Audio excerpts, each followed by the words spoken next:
भारत की जाने माने बिजनेसमैन और टाटा सन्स के पूर्व चेयरमैन रतन टाटा का बुधवार 9 अक्टूबर की देर शाम निधन हो गया। 86 साल की उम्र में उन्होंने मुंबई के ब्रिच कैंडी अस्पताल में अंतिम सांस ली। उन्हें उम्र संबंधी स्वास्थ्य समस्याएं होने के चलते अस्पताल में भर्ती कराया गया था, जहां इलाज के दौरान उन्होंने दम तोड़ दिया। 28 दिसंबर 1937 को पारसी फैमिली में जन्मे रतन टाटा का जीवन लोगों के लिए प्रेरणादायक रहा और ऐसे कई उदाहरण मौजूद हैं। जैसे उन्होंने अपनी ही कंपनी में कर्मचारी बनकर काम किया, तो दूसरी ओर अपने कारोबार से होने वाली आमदनी का 60% से ज्यादा हिस्सा दान करके देश के सबसे बड़े दानवीरों में शुमार रहे। यही नहीं, उन्होंने अपनी काबिलियत की दम पर जिस बिजनेस को छुआ उसे सोना बना दिया और कई लोगों की किस्मत भी बदली।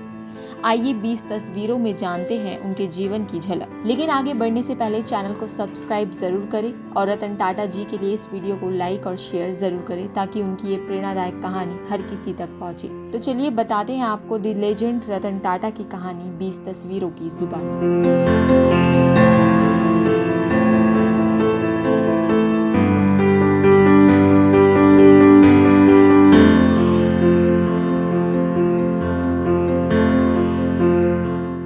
दिवंगत रतन टाटा का जन्म 28 दिसंबर 1937 को हुआ था, लेकिन उनका बचपन बहुत अच्छा नहीं बीता। दरअसल बचपन में ही 1948 में उनके माता पिता अलग हो गए थे, जिसके बाद रतन टाटा को उनकी दादी नवाज बाई टाटा ने पाल पोस कर बड़ा किया था। शुरुआती जीवन के बाद रतन टाटा हायर एजुकेशन के लिए अमेरिका की कॉर्नेल यूनिवर्सिटी गए। वहां से BR की डिग्री प्राप्त की थी। पढ़ाई पूरी कर भारत लौटने से पहले उन्होंने करीब 2 साल तक लॉस एंजलिस में जॉन्स और इमंस के साथ कुछ समय के लिए नौकरी भी की थी। साल 1962 के अंत में दादी नवाज बाई टाटा की तबीयत खराब होने के चलते वह नौकरी छोड़कर भारत वापस लौट आए थे। रतन टाटा ने कभी शादी नहीं की, लेकिन ऐसा नहीं है कि उन्हें कभी किसी से प्यार नहीं हुआ। एक इंटरव्यू के दौरान उन्होंने अपनी लव लाइफ के बारे में बताया था। उन्होंने बताया था कि उनकी जिंदगी में प्यार ने एक बार नहीं बल्कि 4 बार दस्तक दी थी, लेकिन मुश्किल दौर के आगे उनके रिश्ते कभी भी शादी के मुकाम तक नहीं पहुंच सके।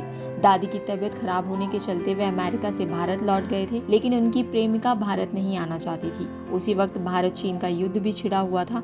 आखिर में उनकी प्रेमिका ने अमेरिका में ही किसी और से शादी कर ली। इसके बाद उन्होंने अपना पूरा ध्यान टाटा ग्रुप पर लगाया और समूह की कंपनियों को आगे बढ़ाने पर भी काम किया। अमेरिका से भारत लौटने के बाद अपने पारिवारिक बिजनेस ग्रुप टाटा के साथ करियर शुरू किया। लेकिन आपको बता दें कि जिस कंपनी ने टाटा फैमिली के सदस्य मालिक की पोजीशन पर थे, उस कंपनी में रतन टाटा ने एक सामान्य कर्मचारी के तौर पर काम शुरू किया। इस दौरान उन्होंने टाटा स्टील के प्लांट में चूना पत्थर को भट्टियों में डालने जैसे काम भी किए और बिजनेस की बारीकियों को सीखा था। टाटा स्टील में काम करने के बाद साल 1991 में उन्होंने टाटा ग्रुप की कमान थामी और फिर शुरू हो गया टाटा की कंपनियों की बुलंदियों पर पहुंचने का सिलसिला। टाटा समूह की बागडोर संभालने के बाद उन्होंने वैश्विक विस्तार किया और Tata T, Tata Motors, Tata steel जैसी कंपनियों को अंतर्राष्ट्रीय मंच तक पहुंचाया। आज इन कंपनियों का कारोबार बहुत बड़ा हो चुका है और ये कंपनियां लाखों लोगों को रोजगार मुहैया करा रही हैं। जब टाटा ग्रुप में GRD का उत्तराधिकारी चुनने की बारी आई, तो उस समय रतन टाटा सबसे योग्य व्यक्ति थे जो उनकी जगह ले सकते थे और समूह की कमान संभालने के बाद उन्होंने ये साबित भी किया। GRD टाटा के कदम से कदम मिलाकर चलते हुए उन्होंने टाटा ग्रुप के कारोबार के विस्तार से जुड़े कई अहम फैसले लिए। हालांकि कमान हाथ में लेने के बाद भी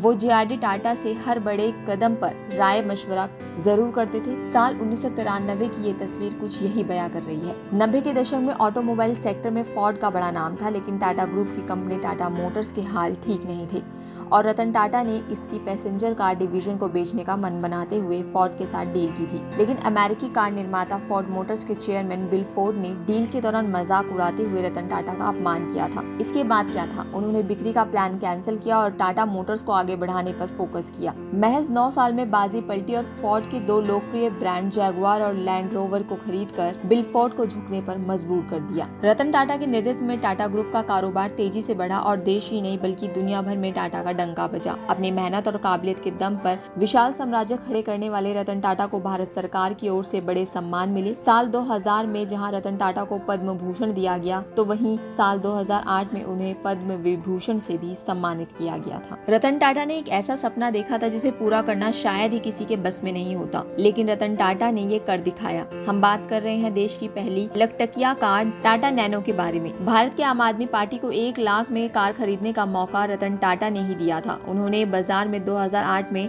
टाटा नैनो उतारी, हालांकि यह कार उनकी उम्मीदों के अनुसार बाजार में धमाल नहीं दिखा पाई। रतन टाटा को बड़ा बिजनेसमैन, दरिया दिल इंसान के साथ ही डॉग लवर के तौर पर भी जाना जाता था। आवारा जानवरों के प्रति उनका प्यार देखते ही बनता था। सोशल मीडिया पर भी अरबपति उद्योगपति कुत्तों के साथ अपनी तस्वीरें और उनकी सुरक्षा के लिए अपील भरी पोस्ट शेयर करते रहते थे। रतन टाटा का ड्रीम प्रोजेक्ट 98,000 वर्ग फीट में फैला और 5 मंजिला पशु अस्पताल साउथ मुंबई के महालक्ष्मी क्षेत्र में इसी साल शुरू हुआ। इतना ही नहीं, उनके ताज होटल में भी कोई भी स्ट्रीट डॉग आराम से खुले में घूम सकता था। उनको लेकर वहाँ कोई भी रोक टोक नहीं थी। रतन टाटा ने साफ निर्देश दिए थे कि स्ट्रीट डॉग्स को यहाँ पर आने से ना रोका जाए। रतन टाटा जीवन भर अकेले रहे और उन्होंने शादी नहीं की, लेकिन अकेलेपन का दर्द उन्हें हमेशा होता था। साल 2022 में बुजुर्गों की सेवा के लिए एक स्टार्टअप गुड फेलोज में इन्वेस्टमेंट का ऐलान करते हुए उनका ये दर्द दुनिया के सामने आया था। उन्होंने कहा था कि आप नहीं जानते कि अकेले रहना कैसा होता है। जब तक आप अकेले समय बिताने के लिए मजबूर नहीं होते, तब तक एहसास नहीं होगा। जब तक आप वास्तव में बूढ़े नहीं हो जाते, तब तक किसी को भी बूढ़े होने का मन बिल्कुल भी नहीं करता।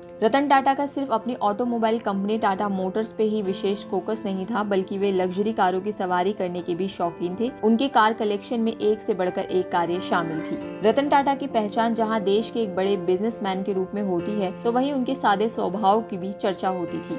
उन्होंने कभी दिखावे पर भरोसा नहीं किया और पूरी जिंदगी सादगी भरा जीवन जिया।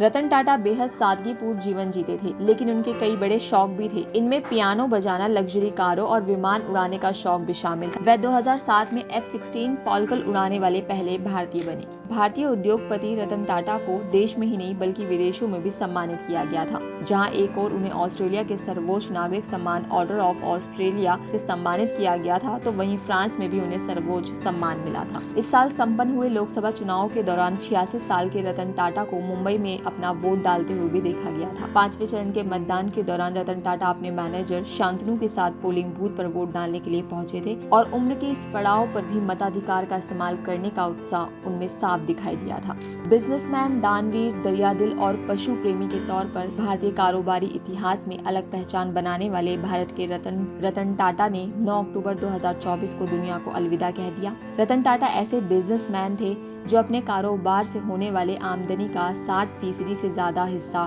टाटा ट्रस्ट के जरिए दान करते थे। छोटे बड़े कारोबारियों से लेकर युवाओं तक के लिए आदर्श बन चुके 86 साल की उम्र में उनका मुंबई के ब्रिच कैंडी अस्पताल में निधन हुआ था। उनके निधन से पूरे देश में शोक है। उनके निधन पर प्रधानमंत्री नरेंद्र मोदी से लेकर मुकेश अंबानी तक ने शोक व्यक्त किया। रतन टाटा की इस प्रेरणादायक कहानी पर आपका क्या कहना है, हमें कमेंट बॉक्स में जरूर बताएं। और अगर आपको ये कहानी अच्छी लगी हो तो हमें कमेंट बॉक्स में कमेंट जरूर करें और रतन टाटा जी के लिए एक लाइक जरूर करें। बाकी इसी तरह की और तमाम जानकारी के लिए आप बने रहिए द फ्रीडम न्यूज़ के साथ।